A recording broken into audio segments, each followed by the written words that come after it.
கல்யாணம் ஆகிட்டு முதல்ல சாப்பிட ஆரம்பித்த ஒரு டிஷ்னால் அது முட்டை தான். பட் ஆரம்பத்தில் நான் முட்டையோட வெள்ளைக்கரு மட்டும்தான் சாப்பிட்டுட்டு இருந்தேன். மஞ்சக்கரு என்னால் சாப்பிட முடியாது.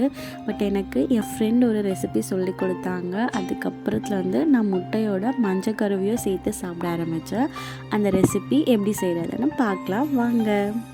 ஃபஸ்ட் ஒரு பவுல் எடுத்துக்கணும். அதில் 3 முட்டையை உடைச்சி ஊற்றிட்டு கொஞ்சமாக மஞ்சள் தூள், உப்பு இதெல்லாம் போட்டு நல்லா பீட் பண்ணிடணும். அடுத்து ஸ்டவ் ஆன் பண்ணிவிட்டு ஒரு பேன் வச்சுக்கணும். பேன் லைட்டாக ஹீட் ஆனதுக்கப்புறம் கொஞ்சமாக எண்ணெய் ஊற்றிட்டு பொடியாக கட் பண்ணி வச்ச வெங்காயம், பச்சை மிளகாய், மஞ்சள் தூள், மிளகாய் தூள், உப்பு இதெல்லாம் போட்டு நல்லா வதக்கிடணும். இதெல்லாம் நல்லா வதங்கினதுக்கப்புறம் நம்ம பீட் பண்ணி வச்ச முட்டையோடு கலந்துட்டு பெப்பர், கொத்தமல்லி, பொடியாக கட் பண்ணி வச்ச கொத்தமல்லி இதெல்லாம் கலந்துட்டு நல்லா கலக்கிடணும். அதுக்கப்புறம் பேனில் கொஞ்சமாக ஆயில் விட்டுட்டு இதை தோசை மாவு மாதிரி ஊற்றி 2 பக்கமும் திருப்பி போட்டு வேக வச்சா சூப்பரான ஒரு முட்டை ஆம்லேட் ரெடி.